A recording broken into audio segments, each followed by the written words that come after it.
Amen.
20வது அதிகாரத்தை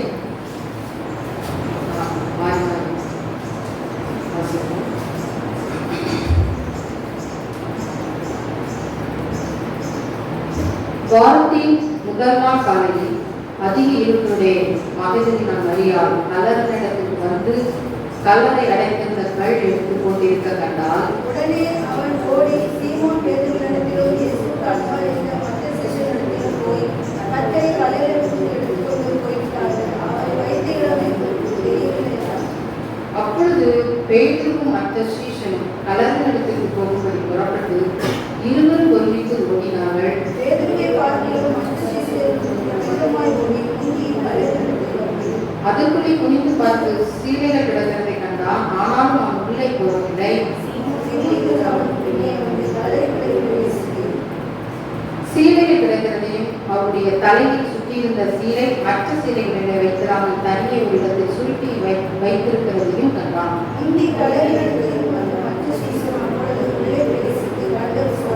அவர் மரித்தோரிலிருந்து எழுந்திருக்க வேண்டும் என்ற வேத வாக்கியத்தை அவர் இன்னும் அறியாதிருந்தார்கள். மரியா கல்லறையிலே வெளியே நின்று அழுது கொண்டிருந்தார். அப்படி அழுது கொண்டிருக்கையில் அவர் குனிந்து கல்லறைகளை பார்த்து,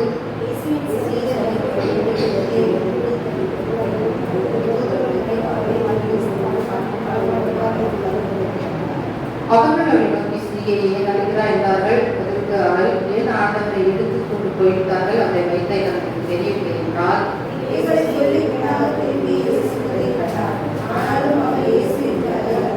இயேசுவை பார்த்து, ஸ்திரீயை, ஏன் அழுகிறாய், யாரை தேடுகிறாய் என்றார். அவள் அவரை தோட்டக்காரன் என்று எண்ணி, ஐயா, நீர் அவரை எடுத்துக்கொண்டு போனதுதானால் அவரை வைத்த இடத்தை எனக்கு சொல்லும், நான் போய் அவரை எடுத்துக் கொள்வேன் என்றார். இயேசு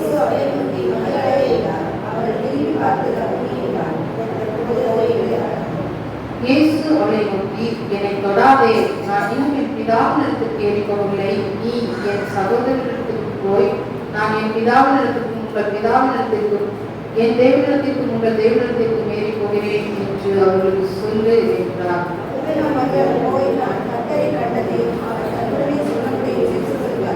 வாரத்தின் முதல் நாளைக்கு அந்த தினம் சாயங்கால வேளையிலே சீஷர்கள் கூட்டியிலிருந்து இவர்களுக்கு பயத்தினால் தரவுகள் கூட்டியிருக்கையில் இயேசு வந்து நடுவே நின்று ஒரு சமாதானம் என்றார்.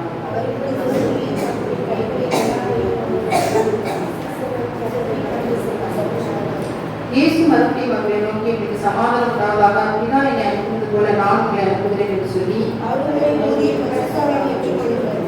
எவருடைய பாவங்களை மன்னிக்கிறீர்களோ அவர்களுக்கு மன்னிக்கப்படும், எவருடைய பாவங்களை மன்னியாதிருக்கிறீர்களோ அவைகள் அவர்களுக்கு மன்னிக்கப்படாதிருக்கும் என்றார்.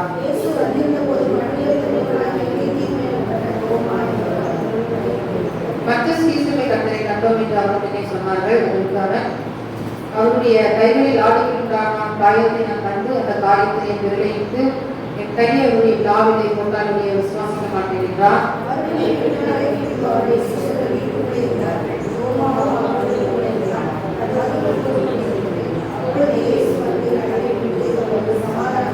பின்பு அவர் தோமாவை நோக்கி, நீ உன் விரலை நீட்டி என் கைகளை பார், உன் கைகளை நீட்டி என் விழாவிலை போட்டு அவிசுவாசிக்கு நான் விசுவாசிக்க என்றார். அதுக்கு இயேசு, தோமாவே, நீ என்னை கண்டதினாலே விசுவாசித்தால் காணாதது விசுவாசிக்கிற பாக்கியவான் என்றார்.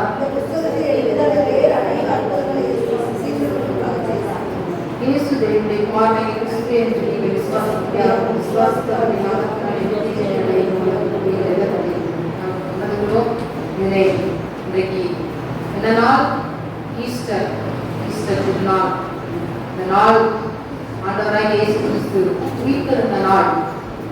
ஒவ்வொரு கிறிஸ்தவ மக்களுக்கும் இந்த நாள் ஒரு விசேஷித்த உள்ள ஒரு நாளாக செய்கிறது, காணப்படுகிறது. ஆண்டவராகிய இயேசு கிறிஸ்து உயிரோடு எழும்பவில்லை, உயிர்த்தெழவில்லை என்றால் கிறிஸ்தவம் இல்லை, அப்படித்தானே? அப்போ இந்த நாள் ஒரு விசேஷித்தம் உள்ள ஒரு நாள். கடந்த நாளிலும் நம்ம இயேசுவின் சிலுவை பாதை புனித வெளியை அனுசரித்தோம். இன்றைக்கு ஈஸ்டர் தினமாகிய ஆண்டவராகிய இயேசு கிறிஸ்து உயிர்த்தெழுந்த இந்த தினத்திலே அவரை நாம் ஆராதிக்கும்படிக்காக வந்திருக்கிறோம். நம் ஆண்டவராகிய இயேசு கிறிஸ்து அவர் உயிரோடு எழுந்தார், மரித்தார், அவர் சொன்னபடியே 3ஆம் நாள் எழுந்தார், உயிரோடு எழுந்தார். இந்த யோவான் 20ஆம் அதிகாரத்திலே நாம் வாசிக்கும் போது அங்கே மகதலேனா மரியாள் என்ன செய்கிறாள்? அவள் அதிகாலையிலே அதிக இருட்டோடு என்ன செய்கிறாள்? அவள் கல்லறை இடத்துக்கு என்ன செய்கிறாள்? போகிறாள். எதுக்கு போகிறாள்? ஆண்டவராக இயேசு கிறிஸ்துவை பார்ப்பதற்காக, அவர் சரீரத்தை பார்ப்பதற்காக, அங்கே சுகந்த வர்க்கங்களை இடும்படிக்காக என்ன செய்கிறாள்? அவள் போகிறார் என்று சொல்லி நம்ம பார்க்கிறோம். அப்ப பாருங்க, ஆண்டவராக இயேசு கிறிஸ்துவ வைக்கப்பட்டிருந்த அந்த கல்லறை என்ன செய்திருந்தது? திறக்கப்பட்டிருந்தது. அந்த கல்லறை எப்படி திறக்கப்பட்டிருந்தது? அங்கே யூதன் முன்பதாக அந்த கல்லறையின் மேலே நம்ம அந்த சம்பவங்களை வாசித்தோம். மார்க் 16 அதிகாரத்தில் சொல்லப்பட்டிருக்கிறது. அப்ப அந்த கல்லறை என்ன செய்தது? திறந்திருந்தது. இயேசு கிறிஸ்து மரித்த போது அவரை அடக்கம் செய்து அந்த கல்லறை என்ன செய்திருந்தார்கள்? மூடி வைத்திருந்தார்கள். இப்பொழுது இந்த மரியாதை போய் பார்க்கும்போது அந்த கல்லறை என்ன செய்தது? திறக்கப்பட்டிருக்கிறது. அவள் அதிக இருட்டோட போய் என்ன செய்கிறாள்? பார்க்கிறாள். பார்க்கும்போது அவருக்கு பெரிய ரொம்ப ஷாக்கா இருக்குது. மூடப்பட்ட ஒரு கல்லறை திறந்திருக்கிறதே, இயேசுவின் சரீரம் அங்க இல்லையே என்று சொல்லி என்ன செய்கிறார்? மிகுந்த ஒரு ஷாக்கா அவர் அதை என்ன செய்கிறார்? பார்க்கிறார். அப்போ அந்த மகதலேனா மரியாள் என்ன செய்கிறார்? அதிகாலை இருட்டோட போகிறார். அப்போ ஆண்டவர் மேல எவ்வளவு வாஞ்சை பாருங்க தேவனுடைய பிள்ளைகளே. இன்றைக்கும் அப்படிப்பட்ட வாஞ்சை நமக்கு என்ன செய்ய வேண்டும்? பெண்களாகிய நமக்கு அதிகாலையே கர்த்தருடைய சமூகத்தை தேட வேண்டும். அதிகாலையே கர்த்தருடைய சமூகத்தை என்ன செய்ய வேண்டும்? தரிசிக்க வேண்டும். மிகுந்த வாஞ்சையோடு அவள் என் ஆண்டவரை பார்க்க வேண்டும் என்று சொல்லி மகதலேனா மரியாள் போகிறாள். மகதலேனா மரியாள் ஆண்டவரை ஊழியம் செய்த நாட்களிலே, வாழ்ந்த நாட்களிலே அவளிடத்திலே ஒரு 7 பிசாசுகளை ஆண்டவர் என்ன செய்திருந்தார்? துரத்திருந்தார். இயேசுவினால நன்மை பெற்ற மகள், விடுதலை பெறப்பட்ட மகள். ஆகவே அங்கே இயேசுவின் மேல் மிகுந்த அன்புடையவளாக காணப்பட்டார். ஆகவே அவள் என்ன செய்கிறாள்? அதிகாலையிலே கடந்து செல்கிறார் என்று சொல்லி பார்க்கிறோம். அப்ப அந்த கல்ல என்ன செய்து புரட்டி அங்கே தூதன் இந்த இடத்திலே அமர்ந்திருக்கிறான்.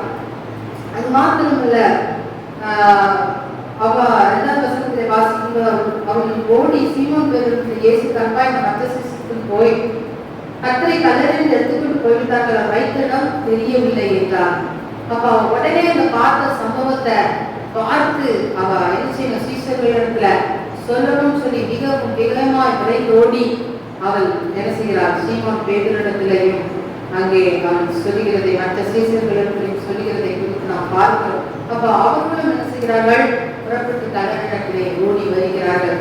அப்போ சீமோன் பேதுருவும் யோவானும் என்ன செய்கிறாங்க? அங்கே அவள் மகதலேனா மரியாள் சொன்னபடியே அந்த கல்லறையில சொல்றது உண்மைதானா அப்படின்னு சொல்லி பார்ப்பதற்காக வேகமாக ஓடி வருகிறார்கள். ஓடி வந்து அதை பார்க்கும்போது 5ஆம் வசனத்திலே எனக்குள்ளே குனிந்து பார்த்து சீலைகள் கிடக்கிறதை கண்டான், ஆனாலும் இல்லை, போகவில்லை. அப்ப கூட வந்த சீஷன் என்ன செய்யல? அவன் சமூகத்தை பார்த்து உடனே கல்லறைக்குள்ள போகல. ஆனா பேதுரு என்ன செஞ்சான்? உள்ளே வேகமாய் போய் அவன் கிட்டே போய் அந்த சம்பவத்தை பார்க்கிறான், அந்த காட்சியை பார்க்கிறான். அப்ப மகதலேனா மரியாள் சொன்ன மாதிரியே அந்த ஆண்டவராகிய இயேசு கிறிஸ்துவை காணவில்லை. அப்ப அவன் பார்த்த காரியம் 7ஆம் வசனத்திலே சீலையில் கிடக்கிறது. அவருடைய தலையில் சுற்றியிருந்த சீலை மற்ற சீலைகளுடன் வைக்கிறவன் தனியை ஒரு இடத்தில் சுருட்டி வைத்திருக்கிறதை மகன் கண்டான். அப்போ ஆண்டவர் என்ன செஞ்சாங்க? மரித்த உடனே சரீரத்தை என்ன செஞ்சிருவாங்க? துணியினால சுற்றி வைத்து அடக்கம் பண்ணுவார்கள். அப்படி சுத்தப்பட்ட அந்த சீலைகள் எல்லாம் என்ன செய்யுது? கலட்டப்பட்டு அது தனியாக இருக்குது. உடம்புக்கெல்லாம் சுத்தின அந்த சீலைகள் ஒரு பக்கமும், தலைக்கு சுத்தின அந்த சீலைகள் தனியாகவும், அது அப்படியே அது இருபுறமும் அப்படியே என்ன செய்கிறது? இருக்கிறது. அந்த காட்சியை அந்த பேதுரு பார்க்கிறான்.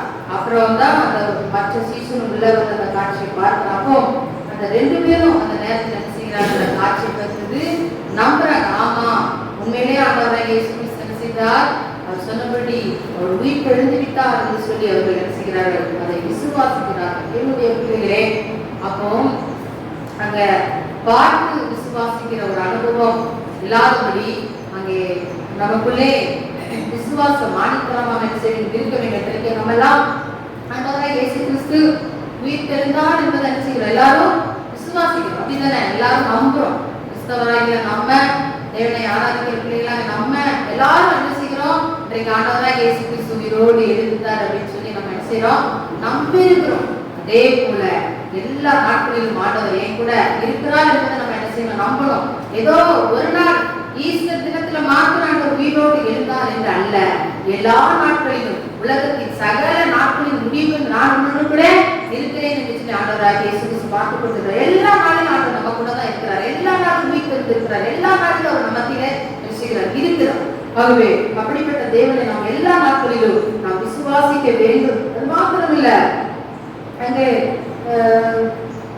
14ஆம் வசனத்திலே நாம் பார்க்கும்போது மரியாள் கல்லறையில வெளியே நின்று என்ன செய்தார்? அழுது கொண்டு இருக்கிறார். அப்ப இந்த சீஷர்கள் 2 பேரும் பார்த்து என்ன செஞ்சுட்டாங்க? பார்த்துட்டு அவங்க தன்னுடைய வீட்டுக்கு போயிட்டாங்க. ஆனா அந்த மரியாளுக்கு போகிறதுக்கு மனசே வரல. அந்த இடத்தை விட்டு நீங்காதபடி என்ன செய்யறா? அழுதுகிட்டே இருக்கிறான்.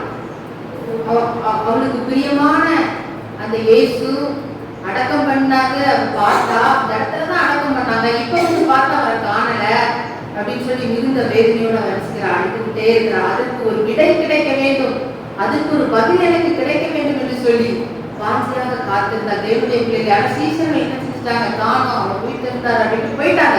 ஆனா இவளால போக முடியவில்லை. பயங்கர ஒரு வெறித்தனமா இவள் என்ன செய்கிறார்? என்று அழுது கொண்டே இருக்கிறார்.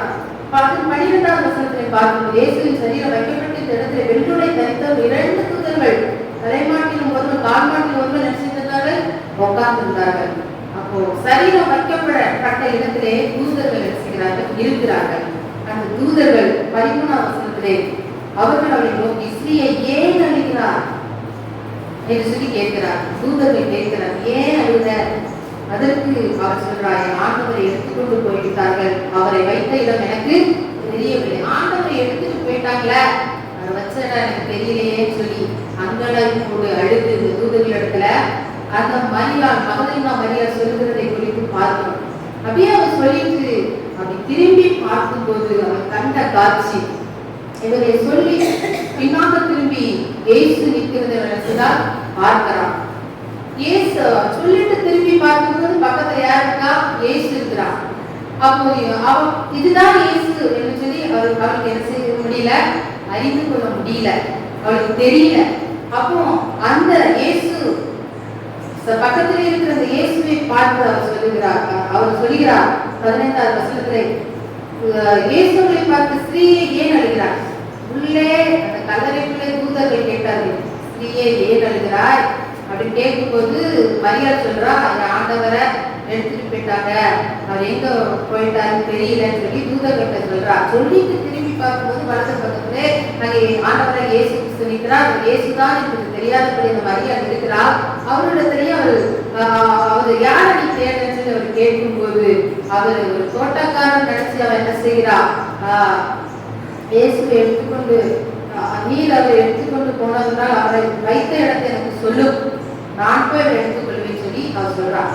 அப்ப அந்த தோட்டக்காரர் நினைச்சு சொல்றா, நீங்க அதை எடுத்துருந்தீங்கன்னா தயவுசெய்து எங்க வச்சிருக்கீங்கன்னு சொல்லுங்க, நான் போய் அவரை என்ன செய்வேன்? எடுத்துக்கொள்ளும். பார்த்து எவ்வளவு ஒரு வாஞ்ச, எனக்கு அவர் வேணும் அப்படிங்கிற ஒரு வாஞ்ச. தேவனுடைய பிள்ளைகளே, அப்படிப்பட்ட வாஞ்சை இன்றைக்கு நமக்கு வேணும். உலகத்துல எவ்வளவோ ஒரு ஆசைபாசங்களை நம்ம விரும்புறோம், எனக்கு இது வேணும் அது வேணும். ஆனா பாருங்க, மரியாளுடைய ஆசை எனக்கு அவர் வேண்டும், மரித்த அந்த சரீரமான பரவாயில்ல, எனக்கு அவர் வேண்டும் என்று சொல்லி அந்த இடத்தை விட்டு நீங்காதபடி இருக்கிற பாருங்க. எவ்வளவு ஒரு பாசம், எவ்வளவு ஒரு பிடிவாதத்தான். நம்ம எத்தனையோ காரியங்களுக்கு நம்ம பிடிவாதம் பண்ணுகிறோம். ஆனா ஆண்டவருடைய சமூகத்துல நம்ம பிடிவாதமா, ஆண்டவரே நான் உண்மை பார்க்கணும், ஆண்டவரே நான் உண்மை தரிசிக்கணும், ஆண்டவரே நான் உங்களோட பேசணும், இந்த சத்தத்தை கேட்கணும்னு பிடிவாதமான சமூகத்துல இருக்கிறோமா? கொஞ்ச நேரம் உட்காந்து டைம் பார்த்து செஞ்சிடும், ஓடிடும். ஆராதனையில கூட அப்படிதான், 2 மணி நேரம் டைம்ல 2 மணி நேரம் முடிஞ்சுட்டா எப்ப முடிப்பாங்க போகலாம். ஜப நேரம் உட்கார்ந்தா அதுல 1 மணி நேரம் நம்ம ஒரு கனெக்ட் பண்ணிக்கணும்னா 1 மணி நேரம் முடிஞ்சுட்டா நம்ம எழுப்பிடும் நினைச்சு. அப்படி அல்ல, மரியாள் நீங்காதபடி அந்த இடத்தை விட்டு அவள் என்ன செய்தார்? நின்று கொண்டு இருந்து கேட்கிறார். அப்போ பக்கத்துல 16ஆம் வசனத்தில் இயேசு அவளை நோக்கி மரியாளே என்கிறார். இயேசுவால இவ அவ்வளோ பாசமா ஏங்கி அவன் கேட்கும்போது இயேசுவால என்ன செய்ய முடியல? அந்த பாசத்தை அடக்கி வைக்க முடியல, அடக்கவே முடியல. அவன் தன்னை வெளிப்படுத்துவதற்காக அவர் கூப்பிடுகிறார், மரியாளே மரியாளே கொடுக்கிறார். அப்போ அதுக்கு அவர் திரும்பி பார்த்து சொன்னார், ரபுனி என்று சொல்லுறான். ரபுனினா என்ன அர்த்தம்? போதகரே அர்த்தம். அப்போ இப்ப உங்க முன்னாடி ஒரு தெரியாத ஒரு ஆள், ஃபார் எக்ஸாம்பிள் நான் என்ன சொல்றேன், என் முன்னாடி எனக்கு யாருன்னே தெரியாத ஒரு ஆள் வந்துட்டு என் பேரை சொல்லி கிறிஸ்டி என தெரியலையா அப்படின்னு சொல்லா நான் என்ன சொல்வேன், யாருன்னு தெரியல, நீங்க யாரு அப்படின்னு தான் நம்ம அதை கேட்பேன். அப்படித்தானே நீங்க எல்லாரும் அப்படிதான் கேட்பீங்க. ஆனா இந்த மரியல் பக்கத்துல நிக்கிற ஆளு யாருன்னு அவனுக்கு தெரியவே தெரியல, யாருமே தெரியாது. ஆனா அவன் பேர் சொல்லி கூப்பிடுறத அவன் கேட்கிறா. ஆனா அந்த பேர் சொல்லி கூப்பிடுகிற அந்த வாய்ஸ், அந்த சத்தத்தை, இது என் ஆண்டவரின் சத்தம் என்பதை அவன் அறிந்து கொண்டார். தேவனுடைய பிள்ளைகளே, அது யாருக்கு அந்த சத்தம் கேட்கும், யார் அதை ஐடென்டிஃபை பண்ணுவா? அதுதான் நம்ம சங்கீதத்துல வாசிக்கிறதுல, நான் கர்த்தரின் மேய்ப்பரா இருக்கிறார். அப்போ ஒவ்வொரு தேவனுடைய பிள்ளைக்கு ஆண்டவராக இயேசு கிறிஸ்து மேய்ப்பரா இருக்கும்போது எப்படி ஒரு ஆடுகள் அதோடைய மேய்ப்பனுடைய சத்தத்தை கேட்டு அறிந்து, ஒரு ஆடு இருக்குன்னா அதோட சத்தத்தை என்ன செய்யும், ஒரு மேய்ப்பன் கூடும்போது அதுக்கு ஒரு ஒரு ஒரு சத்தம் எழுப்பி கூப்பிடுவாங்க. கூப்பிட்ட உடனே அது எங்க இருந்தா எனக்கு ஒரு சவுண்ட் விடும். எப்படி விடும்? மேன் கத்தும். அந்த எஜமானுடைய சவுண்டுக்கு ரிப்ளை பண்ணும். அதே போல அங்கே ஆண்டவருடைய சத்தத்தை அறிந்தார். கடந்த நாட்களிலோ என்னுடைய தாயாருக்கு நான் போயிருக்கும்போது அங்கே அவர் வீட்டில் ஒரு குருவி கொண்டு இருந்தது, சிட்டுக்குருவி தான். அப்படி இருக்கும்போது அந்த குருவி உள்ள குஞ்சு இருந்தது. அப்போ அதுல நிறைய அணிலு பூனெல்லாம் வரும்போது அந்த குருவியானது பயங்கரமான ஒரு சத்தத்தை என்ன செய்யுது, எழுப்புது. ஏதாவது ஒரு எதிரி வரும்போது, ஏதோ ஒரு வித்தியாசமான ஒரு காரியங்கள் வரும்போது வித்தியாசமான பயங்கரமான சத்தத்தை எழுப்பி அதை கத்துது. அதுவரை உள்ள இருந்த குஞ்சு, நல்ல கத்துற குஞ்சு, தாயின் சத்தத்தை கேட்ட உடனே அதை என்ன செய்யுது, ரொம்ப அமைதியா இருக்கிற இடமே தெரியாத அளவுக்கு அமைதியாயிட்டு பாருங்க. இது தாயோட சவுண்ட். தாய் நல்ல விஷயம் சொல்லுதா இல்ல அதாவது நமக்கு எச்சரிக்கை கொடுக்குதாங்கிறத அந்த குஞ்சிகள், பச்சை குஞ்சிகள் அறிஞ்சிருக்குது. தாய் நல்ல ஒரு ஹாப்பியா சத்தம் கொடுத்தா குஞ்சு ஹாப்பியா உள்ள இருந்து கொடுக்குது. தாயோட அலாத மணி போல அடிக்கிறது போல ஒரு சவுண்ட் கொடுத்தா எல்லாம் சிக்குன்னு அமைதியா இருக்குது. பாருங்க எவ்வளவு சத்தம் அறிந்ததா இருக்கிறது. அதே போல தேவனுடைய ஆண்டோட சத்தத்தை நன்கு அவர் என்ன செய்தா, அறிந்தா, கண்டுபிடிச்சிட்டா.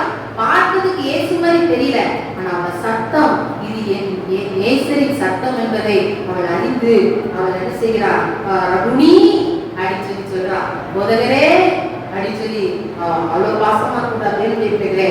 அப்புறம் அவரை தொடுவதற்காக போகும்போது ஆண்டு சொல்றாரு, நீ என்னை தொடாத, நான் என் பிதாவின் பக்கத்துல அடிச்சு ஏறி போகல, என் சகோதரத்திலும் போய் நான் பிதாவிடத்திலும் உங்கள் பிதாவிடத்திலும் என் பிதாவிடத்திலும் உங்கள் தெய்வத்துக்கு நான் ஏறி போகிறேன் என்று சொல்லு என்றார். அவரிடத்துல முதல் யாருக்கு காட்சி கொடுக்கிறார்? மகதலேனா மரியாள். மகதலேனா மரியாளுக்கு தான் ஆண்டவர் சிலுவையில் அடிச்சு மூன்றாவது நாள் உயிரோடு எழுப்பும் போது அந்த உயிர் தெளிந்த முத பார்க்கிற பெண்மணி மகதலேனா மரியாள். முத பார்க்கிறது தேவனுடைய பிள்ளைகள் மிகவும் ஒரு முக்கியமான ஒரு காரியம்.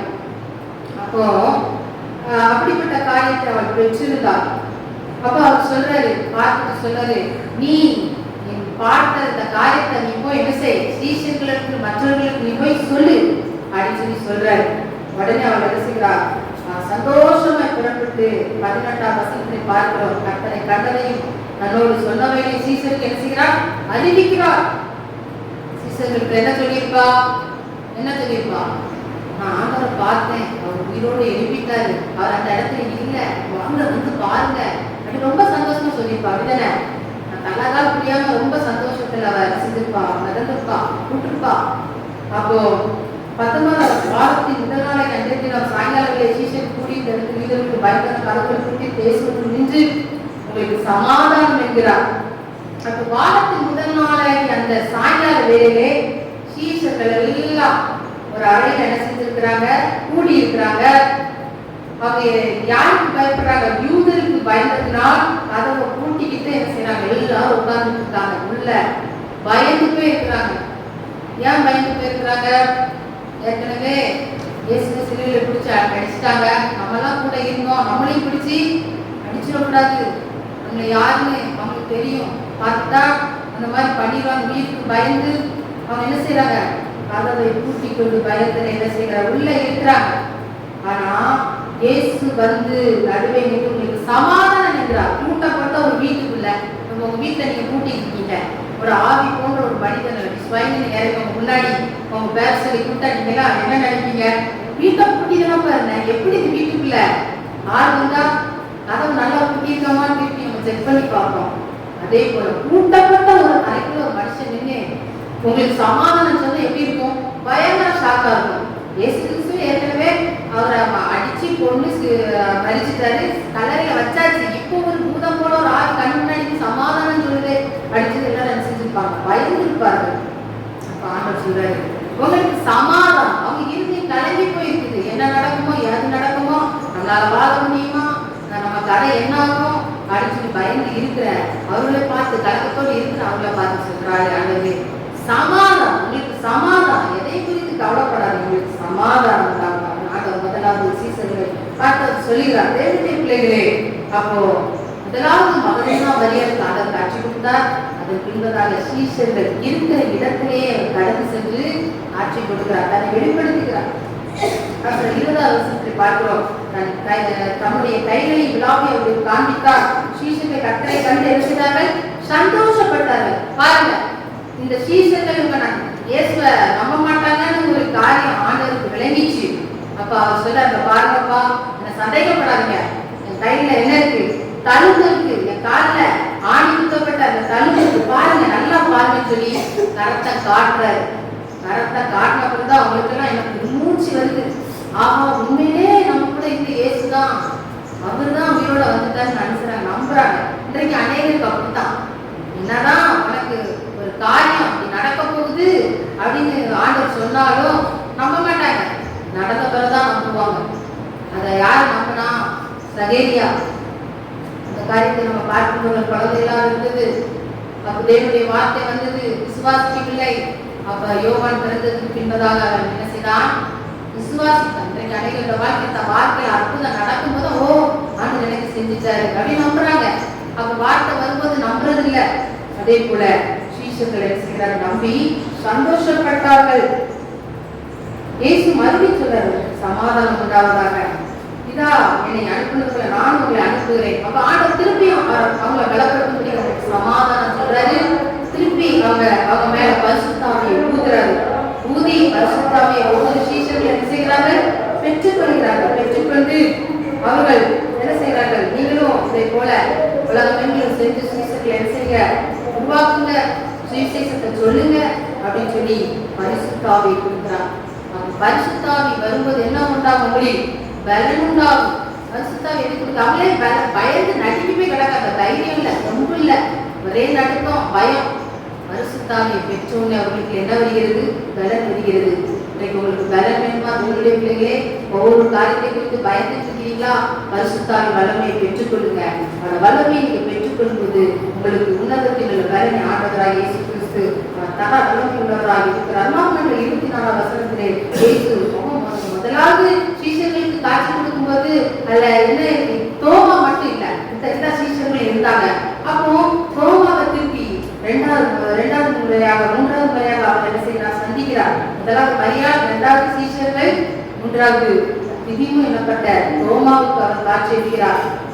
அப்ப பாருங்க, திருப்பி 8 நாளைக்கு பின்பது அப்போ தோமாட்ட மற்ற சீஷர்கள் சொல்றாங்க, இப்படி நாங்க இயேசுவை பார்த்தோம், அவர் வந்தாருன்னு சொல்லும்போது அவன் அவங்ககிட்ட சொல்றான், இல்ல இல்ல நீ சொல்றதெல்லாம் நான் நம்ப மாட்டேன்ப்பா, அவரை நான் என்ன செய்வேன், நான் கண்ணால நான் பார்க்கணும், நான் காயத்தை பார்க்கணும், என் கையை அதை விரல போட்டு உண்மைதான் தடவி பார்க்கணும். கண்ணால பார்க்க மட்டும் போது அது தொட்டு தடவி பார்க்க. பாருங்க, இவ்வளவு ஒரு சந்தேக பேர்வழி.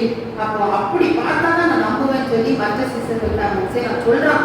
அப்போ மறுபடி 8 நாளைக்கு அப்புறம் ஆண்டவர் மீண்டும் சீசர்கள் கூடியிருக்கிற அந்த இடத்துக்கு போறார். கதவுகள் கூட்டப்பட்ட அறைகளும் போறார். இந்த கதவுனால ஒண்ணுமே செய்ய முடியல. கதவை வந்து லாக் பண்ணி கூட்டியிருக்கிறாங்க. ஆனா அந்த கதவுக்கு எந்த டேமேஜ் ஆகாம ஆண்டவர் இயேசு உள்ள வந்து அந்த கதவு கூட இயேசுவை தடுத்து நிற்க முடியல. இயேசு உள்ளவரால் தடுத்து வைக்க முடியல. அதை மீறி ஆண்டவர் வந்து தப்பாது எவ்வளவு வல்லமை உள்ளவர் உள்ள வந்து ஆண்டவர் சொல்றாரு, மீண்டும் வந்து சமாதானம் சொல்றாரு. அப்புறம் ஆண்டவர் அடுத்து பேசுற காரியம் டைரக்டா தோமாட்ட பேசுறாரு. 24வது வசனம், தோமாவை நோக்கி உன் விரலை இங்கே நீட்டி என் கைகளை பார், உன் கையை நீட்டி என் விழாவிலே போடு, அவிசுவாசியாமல் விசுவாசியாமல் இரு. தோமாவுடைய இருதயம் ஆண்டவருக்கு தெரிஞ்சிருச்சு. ஆண்டவர் சொல்றாரு, தோமா இருதயத்துல நினைச்சா சீசர்கிட்ட சொல்லியிருந்தான், ஆனா ஆண்டவர்கிட்ட சொல்லல. ஆனா ஆண்டவருக்கு தெரியுது தோமாவுடைய சிந்தை, அவனுடைய காரியங்கள். ஆண்டவர் சொல்றாரு, இங்க பாரு தோமா, உன் கரத்தை நீட்டி என் விழாவை போடு, என்னை தொட்டுப்பான்னு சொல்றாரு. நீ அவிசுவாசியா இருக்காது, விசுவாசம் உள்ளவனா இருக்குன்னு சொல்றாரு. அப்புறம் பாருங்க 29வது வசனத்திலே தோமாவை நீங்க கண்டதுனாலே விசுவாசித்தார், காணாதவரை விசுவாசிக்கிற பாருங்க. அப்போ நீ பார்த்துதான் என்னை விசுவாசிக்கிறியா, பார்க்காத நீ விசுவாசிக்கிற ஜனம்தான் பாக்கியம் உள்ளதுன்னு சொல்லி தோமாவை பார்த்து அங்கே ஆண்டவராக இயேசு கிறிஸ்து சொல்லுகிறதை பார்க்கிறோம். தேவனுடைய பிள்ளைகளே, அப்ப பாருங்க ஆண்டவரை இதுல நம்ம பார்த்தோம். ஆண்டவரை கல்லறையில வச்சிருந்தாங்க. கல்லு, ஒரு பெரிய கல்லு, கதவு மாதிரி ஒரு பெரிய பாறாங்கல்ல வச்சிருந்தாங்க. அந்த கதவை கூட உடைத்து பெயர்த்து ஆண்டவர் வந்துட்டார். எவ்வளவு வல்லம் உள்ளவர். ஒரு பெரிய பில்டிங் கட்டுற இந்த பவுண்டேஷன் போடும்போது கருங்கல் இருக்கு பார்த்தீங்களா, அதுல பெண்களுக்கு போட்ட தூக்கிவீங்களா, பெரிய பெரிய கல்லை தூக்க முடியாது. அவ்வளவு சின்ன கல்லை நம்மளால தூக்க முடியாது. ஆனா அவ்வளோ பெரிய கல் ஆண்டவராக இயேசு கிறிஸ்து என்ன செய்தார், அந்த தடையை நீக்கி ஆண்டவர் வெளியில வந்தார். வீட்டு வல்லமை அவரே. அப்ப அந்த கல்லை வச்சு தடுத்து வச்சிருந்தாங்க, அந்த தடையை உடைத்து ஆண்டவர் வந்துட்டாரு. அப்புறம் பாருங்க சீஷர்கள் போர்ச்சகர்கள் என்ன செஞ்சிருந்தாங்க, காவல் காத்துட்டு இருந்தாங்க. யூத போர்ச்சகர்கள் ரோம போர்ச்சகர்கள் பாதுகாத்துட்டு இருந்தாங்க காவலுக்கு. அவங்களையும் அவங்க ஒன்றும் செய்ய முடியல. அந்த தடையும் உடைச்சிட்டு ஆண்டவர் செஞ்சார், வந்தாரு. காவலாளி போட்டிருந்தாங்க அந்த கல்லறைக்கு. திடீர்னு அவர் தப்பிச்சு போயிட்டாருன்னு கிறிஸ்தவ ஜனம் சொல்லிடக்கூடாது, அவரை வேற யாராவது எடுத்துட்டு போயிடக்கூடாது, இதற்காக ஒரு காவலாளி போட்டிருந்தாங்க 24 hours இருந்து பாக்குறதுக்கு. அப்ப இந்த காவலாளி கூட என்ன செஞ்சுட்டார், தூதன் வந்து இறங்கும் போது பூமி அதிர்ந்தது, அந்த கல்லறை அதிர்ந்த போது அவன் என்ன செய்தான், காவலாளி பயந்து போயிட்டான். பயந்து பிரமித்து அப்படியே செத்தவனை போல ஆனார்கள் என்று சொல்லி மார்க்கு 16வது அதிகாரத்தில் சம்பவம் சொல்லப்பட்டிருக்கிறது. செத்தவனை போல காவலாளி மாறிட்டான். காவலாளியால கூட இயேசு பிடிச்சு வைக்க முடியல, அந்த கல்லால கூட இயேசு தடுத்து நிற்க முடியல. சீசர்கள் மத்தியில இருந்த அந்த கதவு கூட்டப்பட்ட கதவால கூட இயேசுவை தடுத்து நிற்க முடியல. தேவனுடைய பிள்ளைகளே, ஏதாவது எந்த சக்தியாலும் என் தேவனை தடுத்து நிறுத்த முடியாது. தேவனை ஆராதிக்கிற பிள்ளைகளாகிய உங்களுக்கு முன்பதாக எந்த தடைகள் வந்தாலும், எரிகோ போன்ற கோட்டைகள் இருந்தாலும், கற்கள் இருந்தாலும், மதில்கள் இருந்தாலும், நீங்க கட்டப்பட்ட பேதுருவை போல லாசரை போல கட்டப்பட்ட ஒரு சூழ்நிலை நீங்க இருந்தாலும் எந்த கட்டுகளாலும் உங்களை ஒன்றும் செய்ய முடியாது. ஏனென்றால் உங்களுக்கு தேவனுடைய ஆவியானவர் இருக்கிற தேவ ஆவியானவர் வாசமா இருக்கிறார். அவருடைய வல்லமையினாலே அந்த கிரியைகள் எல்லாம் நீங்கள் அழித்துக் கொண்டு ஜெயமுள்ளவர்களாய் நீங்கள் எழும்ப முடியும். தேவனுடைய பிள்ளைகள் அப்ப ஏதாவது ஆண்டவரை என்ன செய்ய முடியல, தடுத்து வைக்க முடியல. அப்ப நம்ம ஆராதிக்கிற தேவன் எவ்வளவு பெரியவர் பாருங்க, எவ்வளவு பெரியும். ஆனா உலகத்துல இருக்கிற மற்ற மதங்களிலும் மற்ற காரியங்களிலும் இது போன்ற சம்பவம் நகல்ல. இப்படி தெய்வங்கள் மரித்து உயிரோடு எழுந்ததா சரித்திரம் இல்லை. ஆனா நாம் ஆராதிக்கிற ஒரு தேவன் ஒருவரே. அவர் என்ன செய்தார், மரித்து 3ஆம் நாள் உயிரோடு இருந்தார் என்பதை இந்த வேதம் சொல்கிறது. நாங்கள் உயிர்த்திருந்த தேவன் அவர் இன்றைக்கும் ஜீவனுள்ளவராக இருக்கிறார். ஆகவே இந்த ஜீவனுள்ள தேவனை நாம் அதிகாலை அது இருட்டோடைய மகனால் மரியாதை தேடினது போல இன்றைக்கு நீங்களும் வாஞ்சிப்பவர்களாய் தேடுவீர்களானால் ஆண்டவர் உங்களுடைய கண்ணீரை அவர் தீர்க்க வல்லவராய் இருக்கிறார். அந்த மரியாள் அவர் மங்களாய்ப்பா பேசிட்டு இருக்கும்போது ஆண்டவர் மிகவும் பாசமா மரியாதையே சொல்லி கொடுக்குறாரு. நீங்க அவர்களுக்கு பாசத்தை வைக்க, உலக மனுஷனத்துல பாசத்தை வைக்காதீங்க. அது உங்களை வேதனையும் கண்ணீரையும் தான் கொண்டு வரும், சாபத்தையும் தான் கொண்டு வரும். ஆண்டவரத்துல ஒரு பாசத்தை முழுவதும் காட்டுங்க. ஆண்டவர் உங்களை நேசிக்கிறவராய் இருக்கிறார். உங்களுக்கு உடனே கடந்து உங்களுக்கு உதவி செய்ய வல்லவராய் இருக்கிறார். இந்த காலையில வந்து இருக்கிற தேவனுடைய பிள்ளைகளை இந்த உயிர்த்திருந்த நாளிலும் தேவனுடைய வல்லமையை பெற்றுக்கொள்ளுங்க, தேவனுடைய ஆவியை பெற்றுக்கொள்ளுங்க, தேவனுடைய நன்மையை பெற்றுக்கொள்ளுங்க. தேவனிடத்துல நீங்க பொருத்தனை பண்ணுங்க. 1 மணி நேரமாவது நான் ஜெபிப்பேன் ஆண்டவரே என்று சொல்லி. இவ்வளவு நாள் உங்க வாழ்க்கை எப்படி இருக்குதோ தெரியல, ஆனா இன்றைக்கு இந்த உயிர்த்திருந்த நாள் ஒரு தீர்மானம் பண்ணுங்க. தீர்மானம் இல்லாத ஓட்டமா நீங்க ஓடாதுகள். தீர்மானம் ஆண்டவரே 1 மணி நேரமா நான் ஜெபம் பண்ணுவேன், 1 மணி நேரமாவது இன்றைக்கு காலை வேளையிலே அப்படி ஒப்பு கொடுக்குற பிள்ளைங்க கரங்களை உயர்த்துங்க. இன்றையில இருந்து நான் 1 மணி நேரம் என் வீட்டுல இருந்து நான் ஜெபம் பண்ணுவேன். 1 மணி நேரம் நான் என் குடும்பத்துக்காக ஜெபம் பண்ணுவேன், என் சபைக்காக ஜெபம் பண்ணுவேன். இந்த நேரத்தில் நான் தீர்மானம் எடுக்கிறேன். நான் தீர்மானம் எடுத்தவர்களால் இந்த உயிர்த்தெழுந்த அந்த ஈஸ்டர் நல்லாண்டிலே நாம் கடந்து செல்வோம். கர்த்தரை ஆசீர்வதிப்பாராக.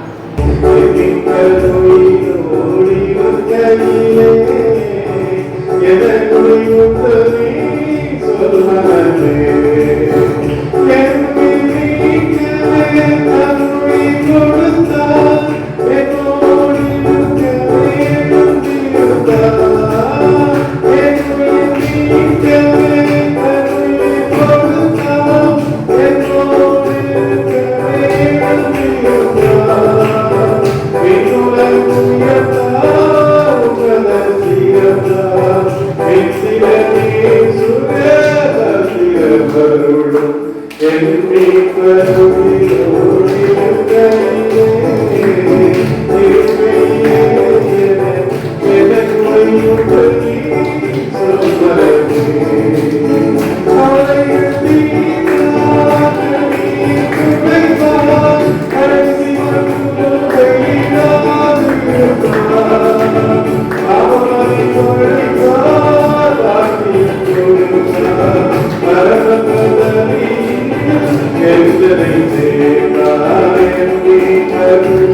122 இருக்கிறது. லூக்கா சுவிசேஷம் 24ஆம் அதிகாரம் 6ஆம் வசனத்தை வாசிப்போம். அவர் இங்கே இல்லை, அவர் உயிர்த்தெழுந்தார். எல்லாம் சேர்ந்து முதல் முறை வாசிப்போம். அவர் இங்கே இல்லை, அவர் உயிர்த்தெழுந்தார். எல்லாரும் அவர் இங்கே இல்லை, அவர் உயிர்த்தெழுந்தார். இன்னொரு முறை அவர் இங்கே இல்லை, அவர் உயிர்த்தெழுந்தார். அல்லேலூயா. இன்னைக்கு நாம் உயிர்த்தெழுந்த நாள். என்ன நாள்? இயேசு கிறிஸ்து 2000 வருஷங்களுக்கு முன்பதாக மனுஷனாக இந்த உலகத்திலே வந்தார். ஒரு கன்னியின் மைந்தனாக அவர் இந்த உலகத்திலே உருவெடுத்து 33 ஆண்டுகள் வாழ்ந்தார். அவர் உங்களுடைய பாவங்களுக்காக, என்னுடைய பாவங்களுக்காக சிலுவையிலே அறையப்பட்டார். அல்லேலூயா. சிலுவையிலே எத்தனை வார்த்தைகளை பேசினார் இயேசுவா? 7 வார்த்தை. அல்லேலூயா. 7 வார்த்தைகள் 7 பூக்கு ஒப்பாயிருக்கிறது. முதல் பூ என்ன பூ?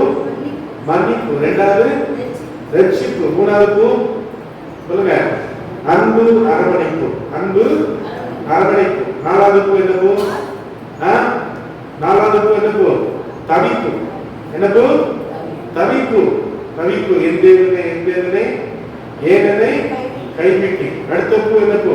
தாகிப்பு. தாகம். தாகமாக இருக்கிறேன். அல்லேலூயா. அடுத்த பூ முடிப்பு. முடிப்பு. முடிந்தது என்று சொன்னார். அல்லேலூயா. அடுத்ததாக கடைசியாக ஆண்டவர் சொன்னார், என் ஆவியுடைய கைகளில் அப்போ ஒப்புவிப்பு. அப்ப என்ன போல சொல்லுங்க பார்க்கலாம்? மன்னிப்பு, ரட்சிப்பு, அன்பு, அடுத்து தவிப்பு, தவிப்பு, தாகிப்பு, அடுத்து முடிப்பு, ஒப்புவிப்பு. இப்படி 7 வார்த்தைகளை ஆண்டவர் சிலுவையிலே பேசினார். அல்லேலூயா. அல்லேலூயா. அவர் அடக்கம் பண்ணப்பட்டார். யாருடைய கல்லறையிலே? யோசேப்பு என்று சொல்லக்கூடிய ஒரு பெரிய பணக்காரர், ஐஸ்வர்யவான் காணப்பட்டார். அவன் தன்னுடைய கல்லறையை கொடுத்தான்.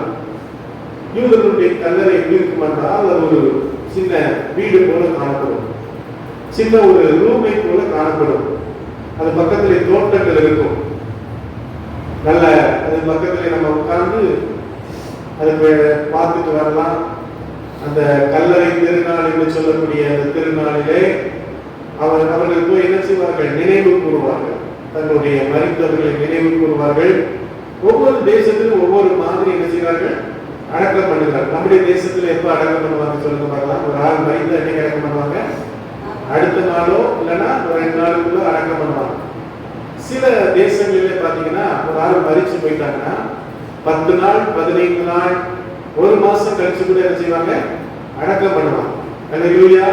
ஜெர்மன் தேசத்திலே ஒரு ஆள் மரிச்சு போனா அடக்கம் பண்றது கிட்டத்தட்ட 10 லட்சம் ரூபாய் தேவை. எத்தனை லட்சம்? நமக்கு பரவாயில்ல, 50,000 1 லட்சத்துல நம்ம என்ன செய்யலாம்? ஒரு ஆளை என்ன செய்யலாம்? அடக்கம் பண்ணிடலாம். ஆனா வெளிநாடுகளிலே ஒரு ஆளை அடக்கம் பண்ணுறதுக்கு அவ்வளவு பணம் செலவாகும். இப்பவும் அவங்க ஒருவேளை நமக்கு அவ்வளவு பணம் இல்லைன்னா அங்க எரிக்கிறாங்க. இங்கிலாந்து, ஐரோப்பா போன்ற தேசங்களுக்கு எரித்தது சாம்பல் என்ன செய்யறாங்க? கொடுக்குறாங்க. ஒரு அருமையா சொல்லுங்க. அருமையான தேவ பிள்ளைகளே, இயேசு கிறிஸ்து மரித்த போது அவரை அடக்கம் பண்ணும்படியாக அவருக்கு ஒரு கல்லறை தேவைப்பட்டது. ஒரு அருமையா சொல்லுங்க. அவரை குழி தோண்டி புதைக்கல. அவருக்கு ஒரு வீடு மாதிரி அமைக்கப்பட்ட ஒரு இடத்திலே அவரை கொண்டு போய் அடக்கம் பண்ணுகிறார்கள். அப்போ அங்க இருக்கிறவங்க சொன்னாங்க, இவன் ஒரு ஃப்ராடு, இவன் ஒரு ஏமாத்துக்காரன், 3ஆம் நாளிலே உயிர் தெழுந்துவான் என்று சொன்னார்கள். ஆகவே நாங்கள் கல்லறை என்ன செய்கிறோம்? சீல் வைத்து பெரிய கல்லை வச்சு அந்த கல்லை நாங்கள் சீல் வச்சு காவலர்களை வச்சு காத்து கொண்டிருப்போம் என்று சொன்னாங்க. அல்லேலூயா. இயேசு கிறிஸ்து மரித்து என்ன பண்ணினார் சொல்லுங்க பார்க்கலாம். மரித்த பின்பதாக அவர் காவலில் உள்ள பாவிகளுக்கு பிரசங்கம் பண்ணினார். ஒரு அல்லேலூயா சொல்லுங்க. அவர் யாருக்கு பிரசங்கம் பண்ணினார்? காவலில் உள்ள ஆவிகளுக்கு. அவர் நேர பாதாளத்துக்கு போனார். அவர் எங்க போனார்? பாதாளத்துக்கு போய் அங்கே பிரசங்கம் பண்ணுகிறார். ஒரு அல்லேலூயா சொல்லுங்க. அல்லேலூயா. இயேசு கிறிஸ்து அந்த மரித்த நாளிலே அவர் என்ன பண்ணினார்? அங்கே இருக்கிற மக்கள், அங்கே அடக்கம் பண்ணப்பட்டவர்களுக்கு போய் பிரசங்கம் பண்ணுகிறார். அப்போ அருமையான தெய்வ பிள்ளைகளே, இயேசு கிறிஸ்து சும்மா இருக்கல. அவர் ஊழியம் செஞ்சார். மரித்தால் கூட போய் ஊழியம் செய்கிறார். அதன் பின்பதாக 3ஆம் நாளிலே ஒரு உயிரோடு எல்லா காரியங்களையும் கத்தரித்து ஹalleluya. எல்லாருடைய கல்லறை மூடி இருக்கிறது, ஆனால் இயேசு கிறிஸ்துவின் கல்லறை அது திறக்கப்பட்டிருக்கிறது. ஒரு ஹalleluya சொல்லுங்க. அதில் ஒரு சமயத்திலே ஒரு ஊழியக்காரர் அமெரிக்க தேசத்திலிருந்து அவர் அந்த கல்லறைக்கு போனார். இந்த கல்லறை உள்ள போய் பார்க்கலாம், வீடு மாதிரி இருக்கிறது, உள்ள போய் பார்க்கலாம். வருஷந்தோறும் பல ஆயிரக்கணக்கான மக்கள் அவங்க போயிட்டு வராங்க. நம்முடைய தேசத்துல கூட கடந்த நாள் நம்முடைய முதலமைச்சர் ஜெயலலிதா அம்மா அவங்க ஒரு திட்டம் வச்சிருந்தாங்க. 25,000 ரூபாய் கட்டினீங்கன்னா கவர்மெண்ட் காசு போட்டு எழுதிவாங்க, கூட்டு போவாங்கன்னு சொல்லி முன்னால ஒரு திட்டம் வச்சிருந்தாங்க. அப்போ இந்த திட்டம் இப்போ இல்லை, ராஜ் பயணத்துக்கு போற மாதிரி இந்த கிறிஸ்தவனுடைய புனித பயணம்னு சொல்லியிருந்தாங்க. அப்போ இந்த ஊழியக்காரர் பேர் ஓரல் ராபர்ட்ஸ், அவர் ஆண்டவருடைய அந்த கல்லறைக்குள்ள போனார். அந்த கல்லறைக்குள்ளே போனவுடனே அவருக்குள்ளே அவர் சொன்னார், ஆண்டவருடைய அந்த உயிர்த்தெழுந்த வல்லமை என்பது எனக்கு ஹalleluya சொல்லுங்க. அவர் பாண்டு நல்ல அந்த கல்லறைக்குள்ள அங்கே இங்கேயும் புரண்டு அவர் ஆண்டவருடைய வல்லமை அபிஷேகத்தில் நிரம்பி புரண்டு ஆண்டவருடைய அந்த வல்லமையை பெற்றுக்கொண்டார். ஹalleluya சொல்லுங்க. அந்த கல்லறைக்கு வெளியிலே ஒரு திரவி சப்பானி ஒரு மனிதன் இருந்தான். அவன் பிச்சை எடுத்துக் கொண்டிருந்தான். ஏன்னா டூரிஸ்ட் மக்கள் எல்லாம் உலகத்திலிருந்து வருவாங்க. அவங்க வந்தா ஏதாவது ஒரு டாலர் போட்டாங்கன்னா கிட்டத்தட்ட நம்ம நாட்டு பணத்துக்கு 80 ரூபாய். அப்போ $1 ஏதோ ஒரு அந்த சென்ட்னு சொல்லுவாங்க, நம்ம ரூபான் காசுன்னு சொல்ற மாதிரி சென்ட்னு சொல்லுவாங்க. ஏதோ ஒரு 50 சென்ட் போட்டாங்க 40 ரூபாய். அதுக்காக பிச்சை எடுத்துக் கொண்டிருந்தான். அப்போ அந்த உயிர்த்தெழுந்த வல்லமை இவருக்குள்ள வந்த போது இவர் நினைத்தார், அந்த இயேசு கிறிஸ்து உயிர்த்தெழுந்த பின்னதாக பேதுரு யோவானும் ஜெபாலயத்துக்கு போன போது அங்க ஒரு பிச்சை எடுத்துக் கொண்டிருந்தான்.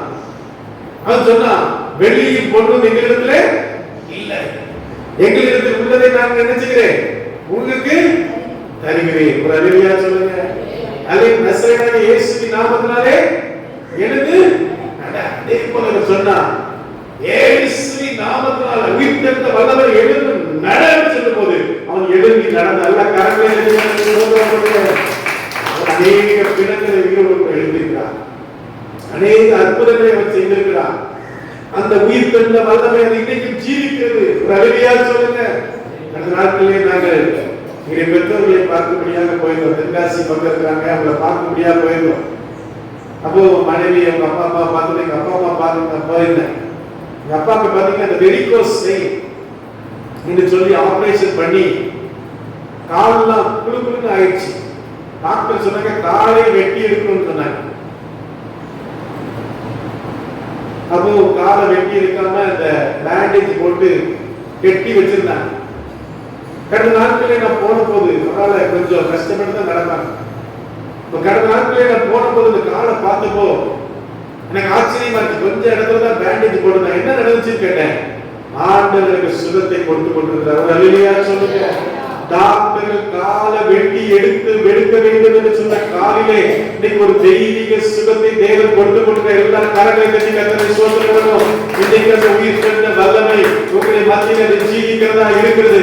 ஒருவேளை வியாதி இருக்கலாம், டாக்டர் சொல்லியிருக்கலாம் நீ பிழைக்க மாட்டாய், உனக்கு பிரைஸ்லாம் உனக்கு அற்புதம் நடக்காது, உனக்கு சுகம் வராது, உன் வாழ்க்கையில இது நடக்காது முடியாது என்று சொல்லி உனக்கு நாள் குறிச்சிருக்கலாம். ரொம்ப நாள் இருக்க மாட்டேன், ரொம்ப காலம் இருக்க மாட்டேன் சொல்லிருக்கலாம். ஆனா இயேசு கிறிஸ்துவின் உயிர்த்தெழுந்த வல்லமை உன் சரீரத்திலே, உன் சரீரத்தின் அவயத்திலே, உன் நாடி நரம்புகளிலே, உன் மூளையிலே எந்த இடத்திலே போனாலும் அது ஒரு தெய்வீக சுகத்தை உனக்கு கொடுக்க வல்லதாக இருக்கிறது. எல்லா கரங்களை சோதனை பண்ணுங்க, எல்லா கரங்களை சோதனை பண்ணுங்க.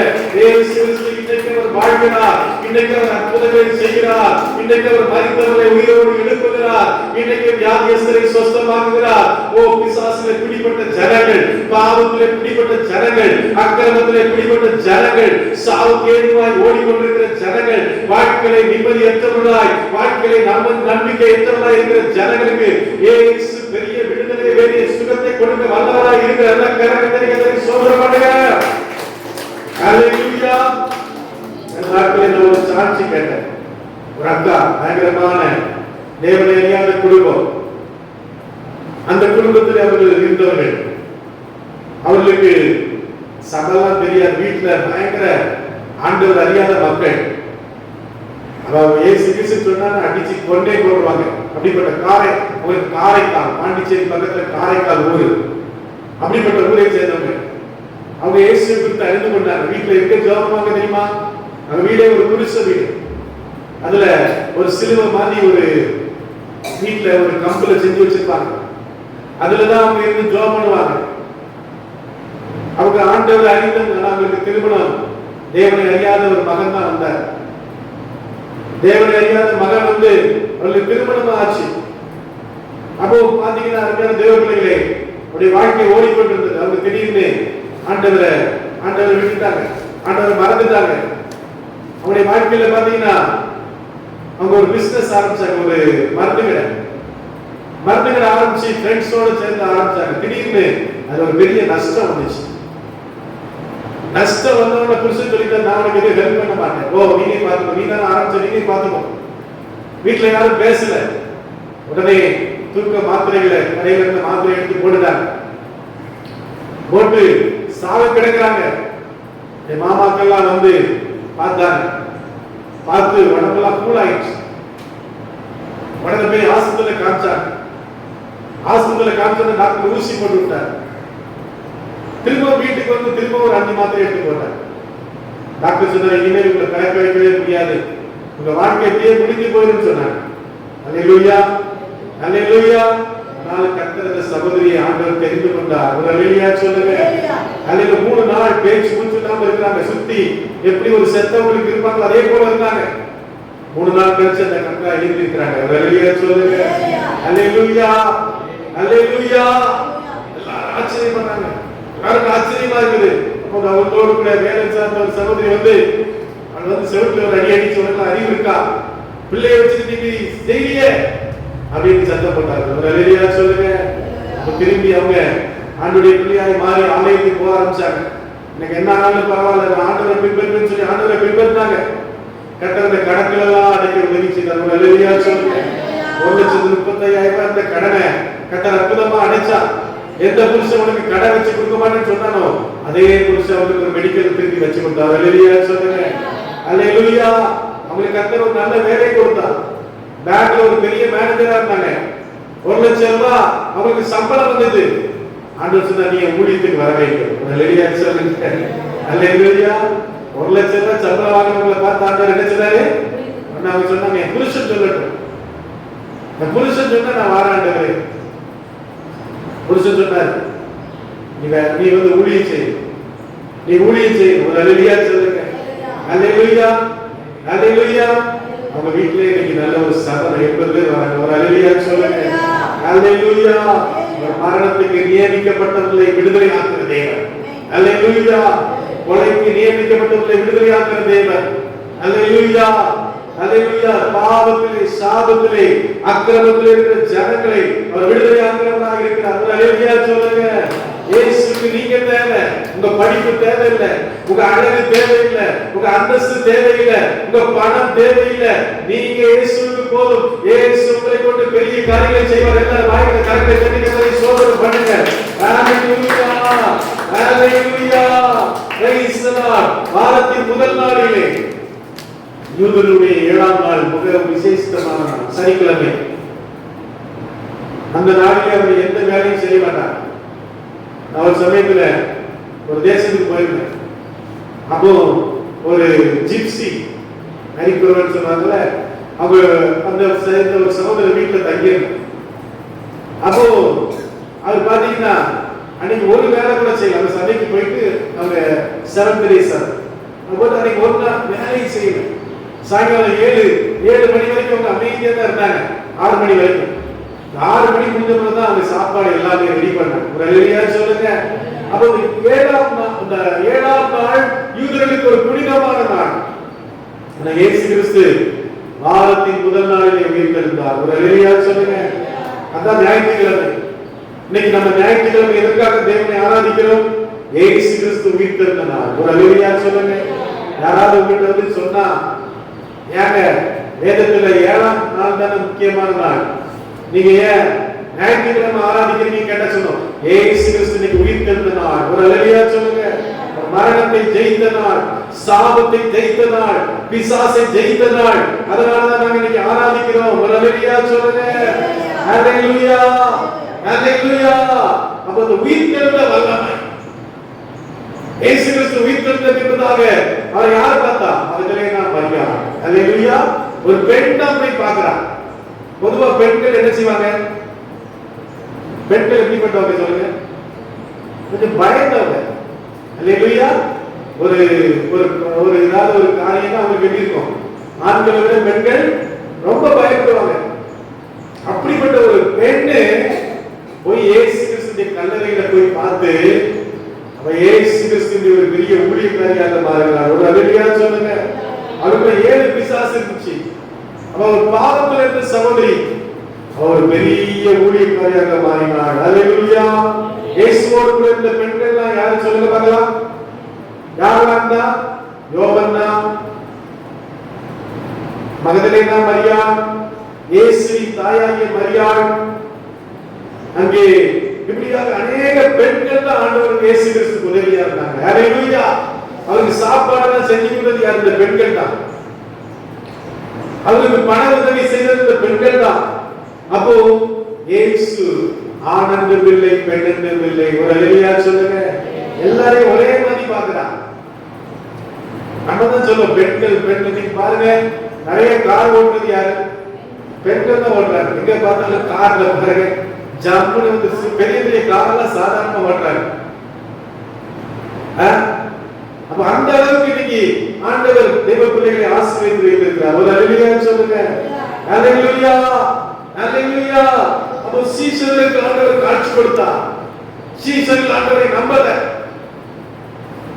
சீஷர்கள் சொன்னார்கள், இது சும்மா, இது பொய் என்று சொன்னார்கள். ஆண்டவர் அவர்களை வந்து கரங்களிலே போட்டுப்பார், போட்டுப்பார் சொன்ன உடனே அவர்கள் இயேசு கிறிஸ்துவை நம்பினார்கள். அல்லேலூயா. அந்த தோமா தான் அந்த இந்தியாவுக்கு வந்தார். ஒரு அல்லேலூயா சொல்லுங்க. அல்லேலூயா. இந்தியாவுக்கு எதுக்காக வந்தார்? அவருக்கு பிசினஸ், அதாவது ஆரியர்கள் என்று சொல்லக்கூடிய மக்கள் எங்க இருந்து வந்தாங்களா சொல்லுங்க? அந்த இஸ்ரவேல் தேசத்திலிருந்து வந்தவங்க யாரு? ஆரியர்கள். இன்னைக்கு இருக்கிற பிராமணர்கள் யாருன்னு கேட்டீங்கன்னா ஆரியர்கள். இஸ்ரவேல் நாட்டிலிருந்து வந்தவங்க தான் அவங்க. அப்ப அவங்களுடைய மத்தியிலே ஊழியம் செய்யும்படியாக வந்தவர் தான் தோமா. ஒரு அல்லேலூயா சொல்லுங்க. அல்லேலூயா. அநேக ரட்சிக்கப்பட்டாங்க பிராமணர்கள். முதல்ல ரட்சிக்கப்பட்டவங்க மற்றவங்க கிடையாது, பிராமணர்கள் தான் ரட்சிக்கப்பட்டாங்க. அங்க மலபா அங்க போயிருந்தோம். அந்த சில நாட்களுக்கு முன்பதாக ஒரு பெரிய வெள்ளம் வந்து என்னாச்சு, நிறைய மக்கள்லாம் உள்ள போனாங்க. அது பேர் என்ன பேர்? வயநாடு. வயநாடு, கண்ணூர், கோழிக்கோடு இந்த பகுதிக்கு தான் அங்க போயிருந்தோம். நானும் மனைவி போயிட்டு அங்க இருக்கிற ஒரு சிஎஸ்எஸ் சபையில போய் அங்க ஊழியம் செஞ்சுட்டு வந்தோம். அங்கதான் வந்து தோமா இறங்கினார். அங்கதான் ஒரு பெரிய எழுப்புதல், 7 சபைகள் அங்க நிறுவியிருக்கிறார். ஒரு அல்லேலூயா சொல்லுங்க. அல்லேலூயா. அப்ப அருமையான தேவனுடைய ஒரு தோமாவால முடியும்னா மொழியே தெரியாது, பாஷையே தெரியாது, ஆனா அவருக்குள்ள ஆண்டவருடைய வல்லமை இருந்தது. ஒரு அல்லேலூயா சொல்லுங்க. இன்னைக்கு உங்களை கொண்டு கர்த்தர் செய்ய போகிறார்.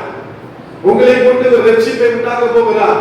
உங்களுடைய குடும்பங்கள் ரட்சிக்கப்பட போகிறது. கர்நாடகத்தில் ஒரு சகோதரி சொன்னார்கள், நான் இயேசுவை ஏற்றுக்கொண்டேன், என் குடும்பம் முழுவதும் ரட்சிக்கப்பட்டது. ஒரு அல்லேலூயா சொல்லுங்க. குடும்பத்துல எல்லாம் பயங்கரமான மக்கள், இயேசுவே பிடிக்காது, இயேசுனால அவர்களுக்கு வெறுப்பா இருக்கும், அப்படிப்பட்ட ஜனங்கள் எல்லாம் ரட்சிக்கப்பட்டிருக்காங்க. ஒரு அல்லேலூயா சொல்லுங்க.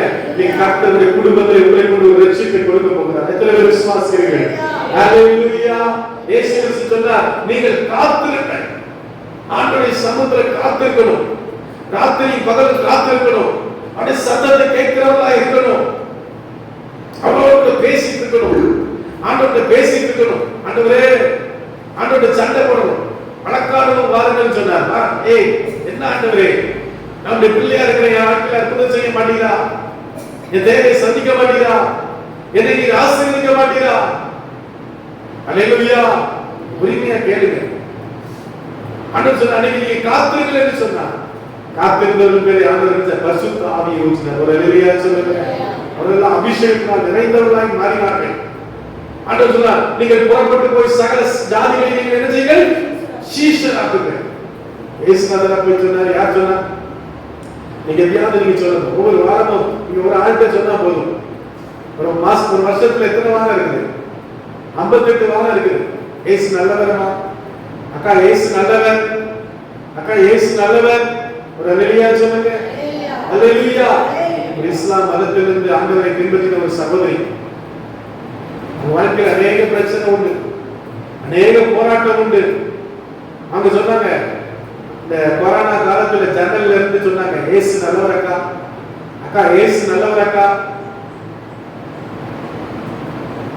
அப்போ அந்த அக்கா சொன்னாங்க, நானும் இயேசு பின்பற்றினவன் தான் அக்கா. இன்னைக்கு என் கணவர் ஆண்டவரை அறியாதவர், அதனால நானும் அவர் கூட சேர்ந்து கோயில் குளத்துக்கு போக ஆரம்பிச்சிட்டேன். நீங்க சொல்றது சரிதாக்கா, என் பிள்ளை உடம்பு சரியில்லாம இருக்காரு, நீங்க ஜோம் பண்ணுவீங்களா? சரி நான் ஜோம் பண்றேன். அவங்க பாஸ்டர்லாம் கிடையாது, ஒரு தேவனை அறிந்தவர் அக்கா. சரி ஜோம் பண்றேன்னு சொல்லி வீட்டுல வச்சு அவங்க ஜோம் பண்ணாங்க. கர்த்தர் பிள்ளைக்கு சுகத்தை கொடுத்தார். அல்லேலூயா சொல்லுங்க. அல்லேலூயா. ஆனா அந்த அக்காவும் சபைக்கு கூட வர ஆரம்பிச்சிட்டாங்க. அல்லேலூயா சொல்லுங்க. இப்போ நீங்க ஜோம் பண்ணும்போது கர்த்தர் அற்புதங்களை செய்வார். விசுவாசிக்கிறவங்க நடக்கிற அடையாளங்கள். மார்க் 16ஆம் அதிகாரத்துல என்னவா இருக்கு சொல்லுங்க பாருங்க, வாசிங்க. மார்க் 16ஆம் அதிகாரத்துல எத்தனை வசனத்துல இருந்து வாசிங்க? 17 இருந்து வாசிங்க. விசுவாசிக்கிறவங்க நடக்கிற அடையாளங்களால என் நாமத்தினாலே பிசாசுகளை துரத்துவார்கள், நவமான பாஷைகளை பேசுவார்கள், சர்ப்பங்களை இடிப்பார்கள். அல்லேலூயா சொல்லுங்க. இப்ப இயேசு இன்னைக்கு உங்களை பார்த்து சொல்லுகிறார், நீங்க என்ன செய்ய? வியாதியஸ்தர் மேல கை வச்சு ஜெபம் பண்ணணும், பிசாசு பிடித்தவர்களுக்காக ஜெபம் பண்ணணும், மரண போராட்டத்தில் இருக்கிறவர்களுக்காக ஜெபம் பண்ணணும், பிரச்சனைகள் இருக்கிறவர்களுக்காக ஜெபம் பண்ணணும், தற்கொலை நோக்கி ஓடுவதற்காக ஜெபம் பண்ணணும். நீங்க ஜெபம் பண்ணும்போது கர்த்தருடைய ஜெபத்தை கேட்டு கர்த்தர் அற்புதம் செய்வார். எல்லாம் கரங்களை தட்டி கர்த்தரை ஸ்தோத்திரம் பண்ணுங்க. பாஸ்டர் இம்மானுவேல் தேவையில்லை, நீங்க தான் இம்மானுவேல். பாஸ்டர் கிறிஸ்டி தேவையில்லை, நீங்க தான் கிறிஸ்டி. நீங்க ஜெபம் பண்ணா கர்த்தர் விடுதலை கொடுப்பா. நீங்க ஜெபம் பண்ணா பேய் ஓடும், நீங்க ஜெபம் பண்ணா மந்திர கட்டு உடையும். அவங்களுக்கு மட்டும் இல்ல, உங்களுக்கு கர்த்தர் அற்புதம் செய்வார். எல்லாம் வாயிலிருந்து கர்த்தரை ஸ்தோத்திரம் பண்ணுவோம். ஹல்லேலூயா. உயிர்த்தெழுந்த இயேசுவை மரியாள் தேடி வந்தார். உயிர்த்தெழுந்த இயேசுவை சீஷர்கள் பிரைஸ்லா அவர்கள் என்ன செய்தார்கள்? அறிந்து கொண்டார்கள். உயிர்த்தெழுந்த இயேசுவோடு கூட பிரைஸ்லா இயேசு எம்மாவு சீஷரோடு பேசினார். அவங்க சொன்னாங்க, இயேசு ஒரு நல்லவர் இருந்தாரியா, அவரை அடிச்சு கொன்னுட்டாங்க, அவரை சிலுவையில் அறைஞ்சிட்டாங்கன்னு சொன்னார். அந்த இயேசு நாம அந்த இயேசு. ஒரு அல்லேலூயா சொல்லுங்க. உடனே அவருடைய உள்ள அப்படி கண்டு திறக்கப்பட்டது. இன்னைக்கு இயேசு நீங்க பார்க்க போறீங்க. இன்னைக்கு ஜெபம் பண்ணுங்க, இயேசுவே நான் உங்களை பார்க்கணும் அப்பா, உங்களை முகமுகமா பார்க்கணும். ஒரு அல்லேலூயா சொல்லுங்க. பழைய ஏற்பாட்டு காலத்திலே ஆண்டவர் ஆபிரகாமுக்கு யாரை அனுப்பினார்? தூதன் அனுப்பினார். அல்லேலூயா. ஆபிரகாமுக்கு யார் அனுப்பினார்? தூதன் அனுப்பினார். யாக்கோபு யாரை பார்த்தா? தூதனை பார்த்தா. நீங்களும் நானும் யாரை பார்க்கிறோம்? இயேசு பார்க்கிறோம். அல்லேலூயா சொல்லுங்க. உங்களுக்காக எனக்காக யார் வந்தா? இயேசு வந்தா. அல்லேலூயா. பழைய ஏற்பாட்டு பரிசுத்தவான்களுக்கெல்லாம் மரியாள் கூட யாரை பார்த்தா? அவரும் தூதனை தான் பார்த்தா. அல்லேலூயா. இன்னைக்கு நீங்க எல்லாம் யாரை பார்க்கிறோம்? இயேசுவை தான் பார்க்கிறோம். இயேசு சொன்னா, நானே வழியும் சத்தியமும் ஜீவனுமாக இருக்கிறேன். காலவேளையில இருக்கிற தேவனுடைய இயேசுவை பார்க்கணும். அல்லேலூயா. நீ இயேசுவோடு பேசணும். இயேசு உன்னை கொண்டு அற்புதங்களை செய்ய போகிறார். இயேசு உன்னை கொண்டு பேய்களை விரட்ட போகிறார். இயேசு உன்னை கொண்டு சுகமளிக்க போகிறார்.